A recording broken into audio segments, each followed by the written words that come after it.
terdapat satu suku pedalaman yang sudah sangat lama tinggal di sana. Mereka tidak pernah kontak dengan manusia modern, hidup apa adanya dengan mengandalkan sumber daya yang ada di hutan. Hingga pada suatu ketika, keberadaan suku ini diketahui oleh pemerintah dan mereka pun ditetapkan sebagai suku yang dilindungi. Akses ke hutan mereka pun dibatasi. Jika ada yang ingin mendatangi suku ini, maka mereka harus melewati pos pemeriksaan terlebih dulu. Awalnya hanya orang-orang tertentu saja yang boleh mendatangi suku ini. Namun lama-kelamaan, masyarakat luas diperbolehkan untuk melihat mereka. Kenapa bisa demikian? Ini dikarenakan masyarakat menyuap polisi yang berjaga di sana, dan ini pun menjadi profesi sampingan bagi para polisi itu. Masyarakat senang-senang aja bisa melihat anggota suku itu, tapi tidak dengan mereka. Anggota suku tampak bersiap siaga dengan senjatanya karena seumur hidup belum pernah melihat manusia modern. Terlebih, mereka juga dilempari dengan berbagai benda, diperlakukan seperti hewan di kebun binatang. Nah, pada suatu hari, masyarakat memenuhi hutan itu, membawa seluruh anggota keluarga mereka, termasuk anak-anak. Salah seorang anak yang tidak diketahui orang tuanya, tiba-tiba masuk sendirian ke dalam hutan. Niatnya sih ingin mencari kelincinya yang lari ke sana, tapi ujung-ujungnya anak itu tidak tahu jalan keluar. Gawatnya, dia sekarang sedang diincar oleh harimau yang dari tadi sudah mengawasinya dari jauh. Di saat si harimau ingin menerkam anak itu, tiba-tiba saja ada seorang anggota suku yang menolong, dan dengan beraninya, dia melukai harimau itu dengan pisau.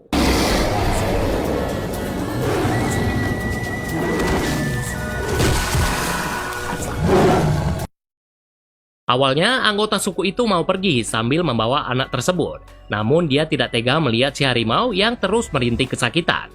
Dengan menggunakan dedaunan obat dan ranting tajam, anggota suku itu kemudian menjahit luka si harimau, lalu menutupinya dengan dedaunan obat, dan kemudian pergi dari sana sambil membawa anak itu ke desa sukunya. By the way guys, nama anggota suku ini adalah Jara. Sesampainya di desa, Jara memberitahu penemuan anak kecil ini pada ayahnya yang merupakan kepala suku tersebut. Tidak ada kemarahan di wajah ayahnya ataupun anggota suku yang lain. Mereka semua menyambut anak itu dengan senyuman dan kegembiraan, ibarat seperti menyambut anggota baru dalam sebuah keluarga. Kehidupan anggota suku yang awalnya bahagia, sekarang semakin bahagia lagi setelah kedatangan anak itu. Tapi sayangnya guys, kebahagiaan mereka hanya sebentar saja. Ada perusahaan besar yang dengan bangsatnya menebang pohon di hutan mereka, membuka lahan untuk membuat mega proyek yang bernilai triliunan. Para anggota suku sebenarnya sempat mengusir mereka, namun mereka menyuap kepala polisi setempat untuk menyuruh suku itu pergi dari tanah mereka sendiri.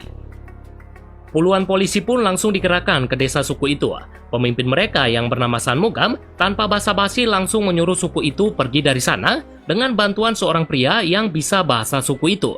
Mereka pun tanpa basa-basi juga langsung menolaknya, bahkan mereka rela mati untuk mempertahankan tanah ini. Situasi udah mulai panas nih. Apalagi di saat San Mugam menyuruh anggotanya menembak jika mereka tetap kekeh tidak mau pergi dari tanah itu. Nah, di saat yang bersamaan, San Mugam dikejutkan dengan suara anak yang memanggil dia dengan sebutan ayah. Saat dia melihat anak itu, betapa terkejutnya dia, ternyata itu adalah anaknya yang sudah hilang beberapa hari.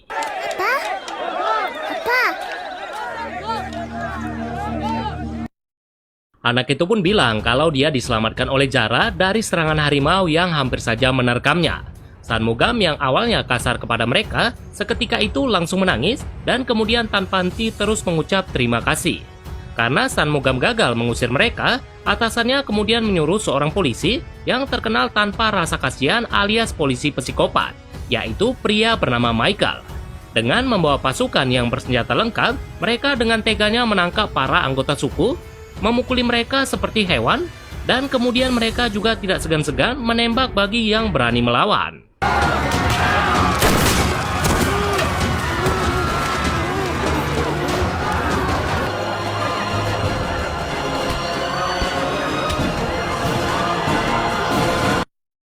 Akibat kekacauan ini, banyak anggota suku yang ditangkap dan banyak juga yang ditembak sampai meninggal.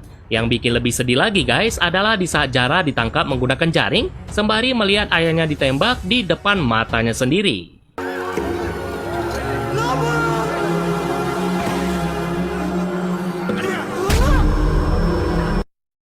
Melihat ayahnya ditembak, Jara tidak bisa melakukan apapun karena dia sudah dikepung, dipukuli, dan kemudian dikumpulkan bersama anggota suku yang lain. Kejam guys, mereka benar-benar diperlakukan seperti hewan tanpa rasa kasihan sedikit pun. Padahal kalian tahu sendiri kan bagaimana mereka memperlakukan anak yang tadi diselamatkan oleh Jara. Nah, di saat sudah tidak ada lagi harapan untuk kabur, Sanmugam tiba-tiba muncul memberikan pisau pada Jara. Dia menyuruh Jara untuk kabur karena kemungkinan besar mereka semua akan dibunuh. Jara awalnya berat meninggalkan anggota sukunya. Namun setelah berhasil merobek jaringnya, Jara memberikan pisau itu pada temannya, berharap mereka bisa melarikan diri juga. Singkat cerita, Jara berhasil kabur dari sana, namun baru saja keluar dari hutan, dia ditabrak oleh sekumpulan anak muda yang tanpa izin masuk ke sana. Nah, sebelum saya lanjut cerita, saya akan cerita sedikit ya mengenai salah satu anak muda yang menabrak Jara, yaitu wanita bernama Kavya. Kavya merupakan seorang yatim piatu yang orang tuanya meninggal karena kecelakaan mobil. Namun, si Kavya ini bukan yatim piatu sembarangan, melainkan dia adalah yatim piatu sultan. Ayahnya meninggalkan harta yang sangat banyak dan juga sebuah perusahaan yang bisa dibilang salah satu perusahaan terbesar di India. Sejak kematian kedua orang tuanya itu, Kavya dirawat oleh teman ayahnya yang bernama Raja. Dimanjailah si Kavya ini dari kecil. Mau apa aja pasti dikasih sama si Raja. Tapi di balik kasih sayang itu, Raja diam-diam berniat untuk mengambil hartanya Kavya. Caranya, dia ingin menjodohkan anak laki-lakinya yang juga berada dalam mobil penabrak Jara tadi, yaitu Vicky. Tapi sampai sekarang hal itu belum bisa terwujud lantaran Kavya tidak ada perasaan apapun pada si Vicky. Nah, sementara perusahaan peninggalan ayahnya Kavya dijalani oleh si Raja, tapi tetap pemiliknya adalah Kavya. Jadi, setiap ada sesuatu yang ingin dikerjakan, Raja harus meminta tanda tangan Kavya terlebih dulu. Karena dari kecil Kavya ini selalu dimanjai, jadi dia tidak peduli dengan perusahaan itu. Kalau disuruh tanda tangan, ya dia tanda tangan tanpa membaca dokumen yang ditandatanganinya. Yang terpenting baginya, setiap hari dia harus hidup mewah. Oke, itu sedikit cerita tentang Kavya. Sekarang kita balik lagi ke alur ceritanya. Kavya dan teman-temannya yang sedang liburan tahun baru di Pulau Andaman tidak sengaja masuk ke wilayah suku tadi. Bukannya memutar mobilnya, mereka malah menerobos pos polisi wilayah itu hingga terjadilah kejadian tabrakan tadi. Sontak mereka pun langsung panik, apalagi setelah melihat Jara terbaring lemah dengan luka parah di bagian kepala. Awalnya teman-temannya mengajak Kavya untuk kabur, namun karena tidak tega melihat keadaan Jara, Kavya kemudian membawanya ke rumah sakit yang tidak jauh dari sana.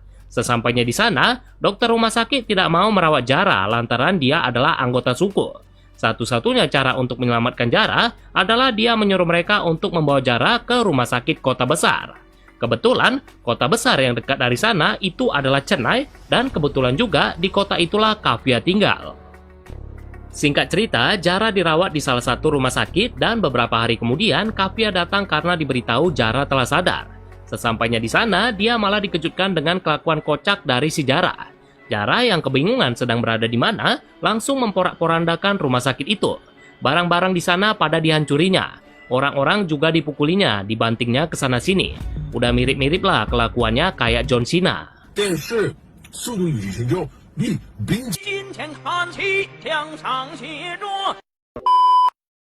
Salah guys, bukan John Cena yang lagi makan es krim, tapi yang lagi bergulat di arena WWE.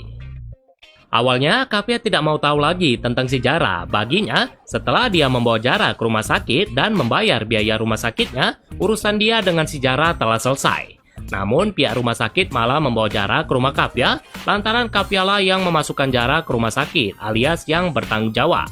Setelah kedatangan Jara, Kavya dan asistennya yang kocak, yaitu Puli, dibuat ketakutan dengan tingkahnya Jara. Mereka sih takut, tapi bagi kita yang menonton, pasti akan ketawa melihat tingkahnya. Mulai dari memanah singa yang muncul di televisi, dipikirnya itu adalah singa beneran.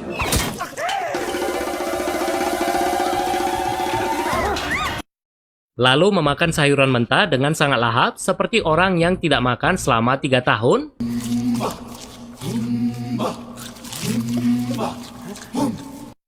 Kemudian tidak menggunakan pintu untuk keluar, melainkan menjebol tembok.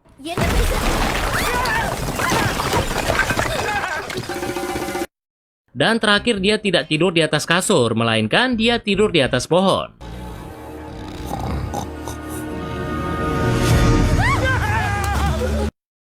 Intinya, Jara membuat rumah Kafia seperti hutannya, dan ini pun membuat Kafia kebingungan harus berbuat apa. Hingga pada akhirnya, Kafia pun bisa menerima kehadiran Jara di rumah itu sambil mengajarinya dan mengenalkannya dengan berbagai hal. Mulai dari mengajarinya bahasa Inggris dan bahasa Tamil, lalu mengajak dia jalan-jalan dengan mobil, kemudian mencukur rambutnya dan mengganti pakaiannya, lalu membawa Jara ke kantornya dan banyak lagi hal lainnya. By the way guys, karena Kafia tidak tahu nama asli Jara, jadi dia memanggil Jara dengan sebutan Kwasi. Sementara di tempat lain, Michael sedang menanyai orang-orang untuk mencari keberadaan Jara. Sudah banyak orang yang ditanyainya, dan sekarang pun dia semakin dekat untuk bisa menemukan Jara. Selagi dia mencari Jara, sekarang kita pindah ke Kafia yang sedang basah-basahan di kamar mandi mewahnya. Tak lama dia mendengar suara pintu, dan saat mengeceknya, terlihat ada Jara di dekat pintu itu. Sontak Kafia pun langsung marah, berpikir Jara sedang mengintipnya. Dia kemudian mengusir Jara, namun langsung ditahan oleh Puli yang datang memberitahu kejadian sebenarnya. Melalui rekaman CCTV, diketahuilah kalau yang sebenarnya mengintip Kafia adalah Vicky. Puli kemudian bilang sesuatu yang maknanya sangat dalam sekali. Katanya, mereka yang tinggal di hutan tidak semuanya hewan. Begitu juga di kota. Mereka yang tinggal di kota tidak semuanya manusia. Karena hal ini, Kafia pun makin sayang sama Jara, tapi bukan karena cinta ya, lebih ke sayang sebagai teman.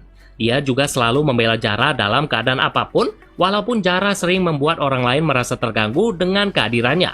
Begitu juga dengan si Jara, dia rela melakukan apapun demi Kafia, kalau perlu nyawanya pun akan dia berikan.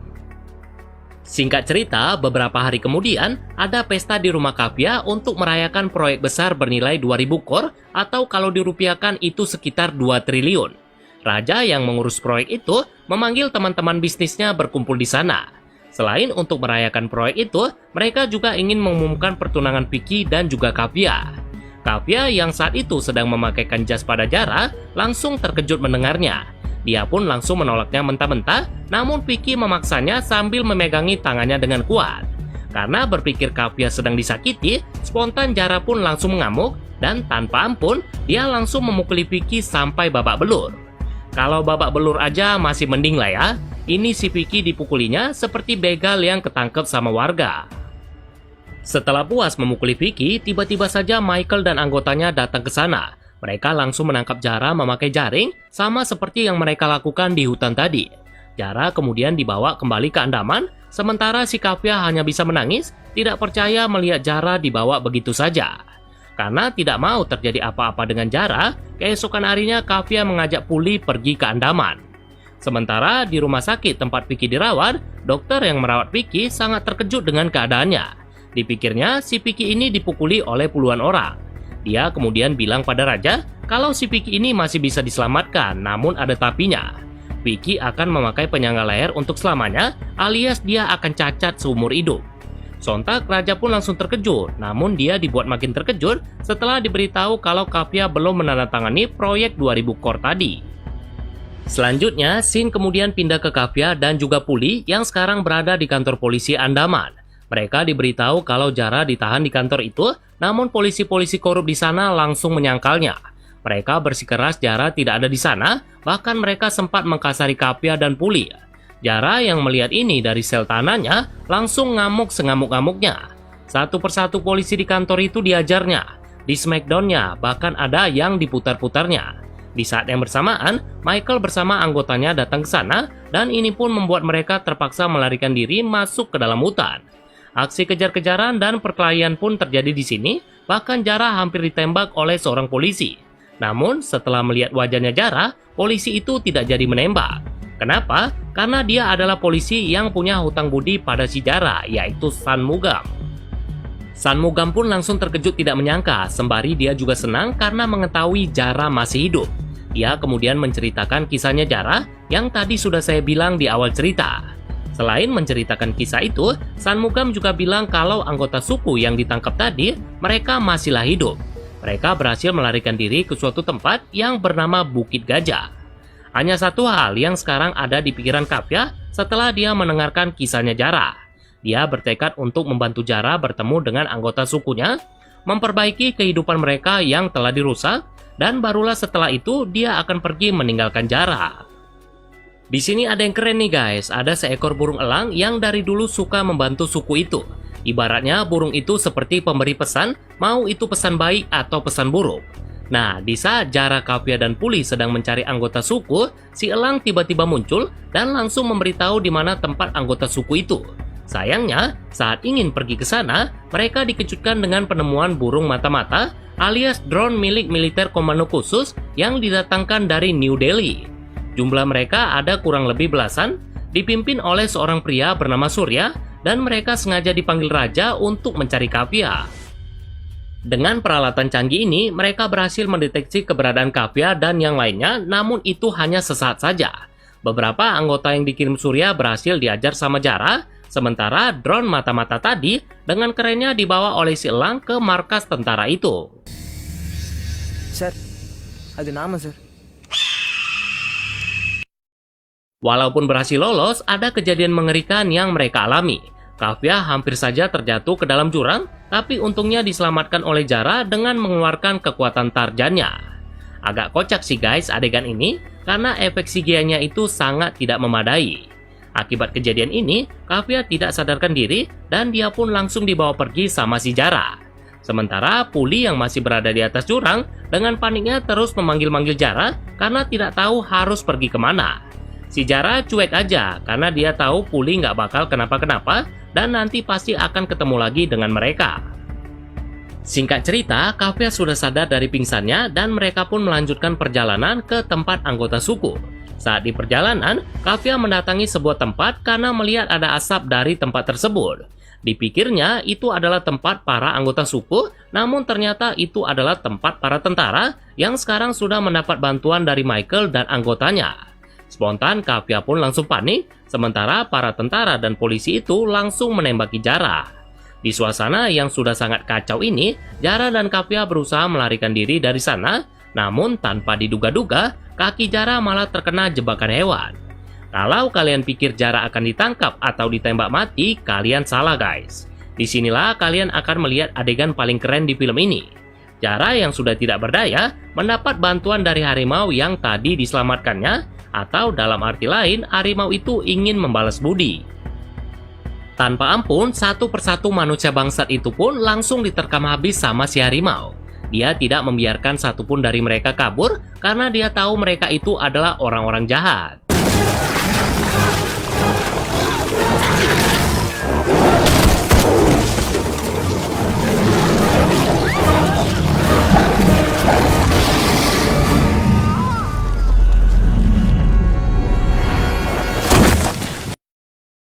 Singkat cerita, setelah membunuh mereka semua, si harimau kemudian mendatangi Kavya, bahkan wajahnya sudah dekat sekali dengan wanita itu.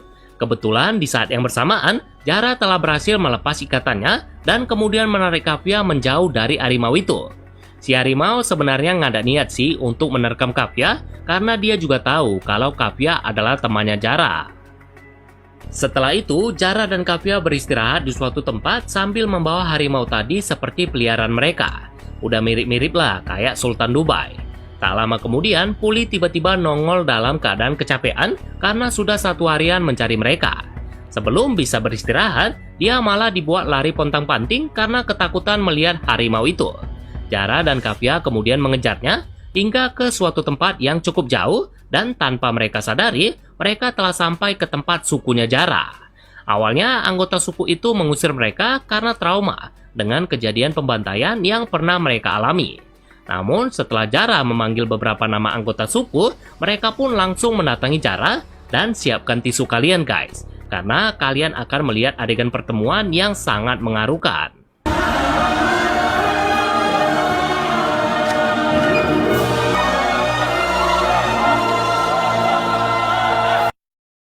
Perayaan besar-besaran pun langsung digelar untuk menyambut Jara, sekaligus dia diangkat menjadi kepala suku menggantikan ayahnya. Di tengah-tengah perayaan itu, Sanmugam datang ke sana untuk berbicara pada Kavya. Katanya, nyawa para anggota suku itu dalam bahaya. Satu-satunya cara untuk menyelamatkan mereka adalah Kavya harus pergi meninggalkan mereka. Raja sudah datang ke tempat itu, dan jika Kavya tidak kembali, maka dia akan menyuruh Michael untuk membantai mereka semua. Dengan berat hati, Kavya pun diam-diam pergi dari sana. Singkat cerita, Kavya bersama Puli menemui Raja, namun bukannya mendapat sambutan baik, dia malah ditampar sama si Raja. Katanya, dia sangat kecewa sama Kavya karena berpikiran Kavya kawin lari dengan Jara. Dia juga marah besar karena anaknya dibuat cacat, dan untuk membayar semua ini, Raja memaksa Kavya menikah dengan Vicky. Kavya oke-oke saja dengan itu. Apapun yang diminta Raja akan diturutinya. Tapi terlebih dulu, Raja harus menuruti perintahnya. Dia ingin Raja membantunya melarang sebuah perusahaan yang ingin merebut tanah sukunya Jara. Raja kemudian bilang, perusahaan yang kau maksud itu adalah perusahaanmu sendiri, yaitu Kavya Industri. Tanpa mengetahui isi dokumen, kau telah menandatangani persetujuan proyek awal yang ada di pulau ini. Sontak Kavya pun langsung terkejut, karena secara tidak langsung, dialah penyebab pembantaian pada sukunya Jara. Raja kemudian membawa Kavya secara paksa sembari menyuruh Michael untuk membunuh semua anggota suku itu. Kejadian ini guys ternyata dilihat oleh mata-mata sukunya Jara, yaitu si Elang tadi. Dia kemudian memberitahu pada Jara, dan gak pakai waktu lama, Jara berhasil menghentikan mobilnya Kavya dengan kekuatan tarjannya. Dia kemudian berusaha menolong Kavya, namun dia malah ditembak sama si Raja. Gak hanya ditembak saja, dia kemudian dipukuli sampai habis-habisan oleh Michael dan anak buahnya. Kavya yang tidak tahu harus berbuat apa, tiba-tiba saja mendapat ide yang sangat cerdas. Dia berpura-pura meminta tolong sambil memegang tangannya Raja untuk membuat Jara berpikiran dia sedang disakiti. Ya udah, di saat itu juga keluarlah mod John Cena-nya Jara. Dia kemudian tanpa ampun langsung membantai semua polisi itu, dan setelah puas dengan mereka, dia kemudian lanjut memukuli Raja. Sebelum Raja mati dipukuli, Kavya kemudian menyuruh Jara untuk berhenti. Di sini Raja kemudian bilang kalau dia melakukan ini demi Kavya. Kavya kemudian jawab, kau tidak melakukan ini demi aku. Kau selama ini memanjakanku karena ada maunya, yaitu ingin merebut harta warisan orang tuaku. Silakan, jika kau mau semua harta itu, ambillah. Tapi tanah yang ada di pulau ini itu adalah milikku. Aku akan memutuskan siapa yang berhak tinggal di tempat ini. Kau menyebut dirimu manusia ya? Demi untuk mendapatkan uang dan ketenaran, kau berubah menjadi manusia liar yang tidak sungkan-sungkan untuk menusuk orang dari belakang. Kau bahkan lebih rendah dari orang-orang suku ini karena mereka lebih punya hati dibanding dirimu. Kavya kemudian menyuruh Raja pergi dari sana, sementara si Jara langsung berterima kasih dengan cara mengusap pundaknya Kavya. Film ini didedikasikan untuk para suku pedalaman yang jumlahnya ada lebih dari 100 di seluruh dunia, termasuk diantaranya ada di Indonesia.